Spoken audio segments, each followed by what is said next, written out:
오늘 말씀은 시편 104편 19절에서 35절입니다. 저희 아버님께서는 다양한 일을 하셨습니다. 양은 장사로부터 시작을 해서 약초 재배까지 실로 다양한 일을 하셨는데 늦은 나이에 배우신 목수일이 천직이었습니다. 그 일을 매우 즐겨 하신 것으로 기억이 되죠. 목수일을 하실 때 시간 있고 그 일을 몰두하여 해가 지는 줄을 모르니 주인은 좋아하나 저희 아버님과 같이 일을 간 사람들은 불만이 많았습니다. 남들은 해가 지기만을 학수고대하는데 아버지는 일에 취해 시간 가는 줄 모르니 말입니다. 저녁 때 보면 식사 후 내일 일을 위해 종이사료 포대에 메모지 삼아 계속 메모를 하시곤 했습니다. 제가 봐도 목수일에 있어서는 남다른 지혜가 있었죠. 난제를 척척 해결해 나가는 모습을 보면서 감탄을 했습니다. 왜죠? 그런 말이 있습니다. 열심히 공부하면 그만큼 성적이 오른다고 말이죠. 열심히 공부하는 사람을 뛰어넘는 사람은 공부를 즐기는 사람이라고 합니다. 이 사람을 당해낼 실력자는 없다고들 이야기하죠. 그러기에 즐길 줄 아는 사람이 알고 보면 무시 못할 실력자입니다.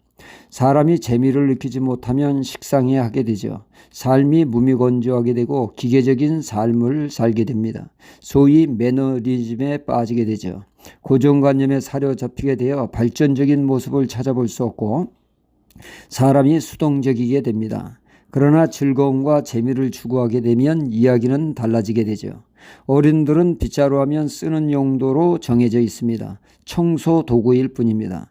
그러나 즐거움과 재미를 추구하는 아이들의 손에 빗자루가 주어졌을 때 빗자루는 청소 도구를 뛰어넘어 다양한 변신을 시도하게 되죠. 빗자루가 때로는 총이 되기도 하고 이것저것 날아다니는 도구가 됩니다. 빗자루 타고 못 가는 곳이 없습니다. 이렇듯 다양하게 변신함은 아이들이 온통 생각은 어떻게 하면 재미있게 노나 이것이 바로 기발한 발상, 기발한 아이디어를 창출하게 된 것입니다. 사람이 즐거울 때 행복을 느끼게 되죠. 김정은 교수는 말합니다. 창조가 무엇이냐 묻는다면 이렇게 답할 수 있다고 합니다. 창조는 편집이다 라고 말이죠.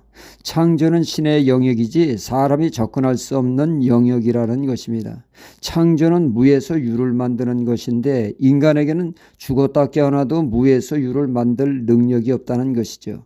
사람은 듣도 보도 못한 곳에서 그 어떤 것도 만들어낼 재간이 없다는 것이죠. 이미 입력된 정보를 가지고 이리저리 편집해서 하는 것이 사람이 할 수 있는 일이라는 것입니다. 그래서 사람에게는 창조란 말은 쓸 수 없고 창조적이다 라고 하는 말은 쓸 수 있다는 것입니다. 우리는 창세기 1장을 통하여 하나님은 창조주 하나님이심을 알 수 있습니다. 그분의 놀라운 지혜로 아름다운 세상을 만드셨습니다. 오늘 말씀 24절은 말씀하기를 여호와여 주의 하신 일이 어찌 그리 많은지요 주께서 지혜로 저희를 다 지으셨으니 주의 부요가 땅에 가득하나이다. 창조주 하나님은 창세기 1장에만 역사하시고 쉬시는 하나님이 아니시죠.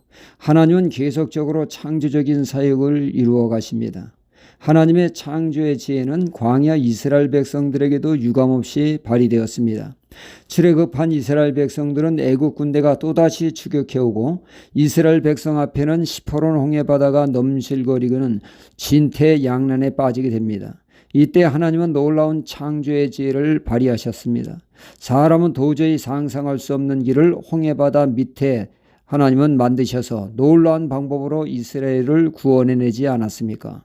하나님의 놀라운 지혜로 말입니다. 또 이스라엘 백성들이 애굽에서 이고지고 온 양식이 얼마 지나지 않아 바닥이 나고 말았습니다. 아무리 눈 씻고 사방팔방을 둘러보아도 먹을 것이라고는 땅에서 찾아볼 수 없는 상황이었습니다. 꼼짝없이 굶어 죽을 판입니다. 그때 하나님은 사람이 꿈도 꿀 수 없는 하늘에서 양식을 내리는 기발한 방법으로 만나러 그들을 광야 생활에 필요한 양식을 공급해 주셨습니다. 그들이 또 목마를 때 생각지 못한 바위에서 물이 솟구쳐 나오는 안반생수로 그들의 칼칼한 목을 죽여주었습니다. 놀라운 하나님의 창조의 능력입니다. 하나님은 오늘도 창조적인 능력으로 창조적인 지혜로 우리들의 삶 가운데 인도하시는 분이십니다. 우리는 창조적인 삶을 살아야겠습니다. 마가복음 2장에 보면 한 중풍병자가 들것에 실려왔으나 사람들의 인산인해를 이루어 그냥 포기하고 돌아갈 수밖에 없는 상황이었죠. 길이 없습니다. 그러나 그 사람들은 기발한 발상을 합니다. 옥상에 길을 만듭니다. 주님 계신 옥상을 뜯어내 들것을 내리움으로 치유의 은혜를 덧입었죠.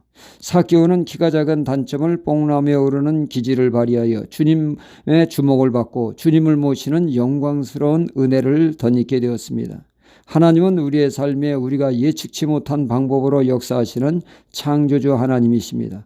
우리 또한 창조적인 지혜로 난제를 풀어가는 창조주 자녀다운 삶으로 나아가야 되겠습니다. 구하는 자에게 지혜를 주시는 하나님을 찬양합니다. 할렐루야.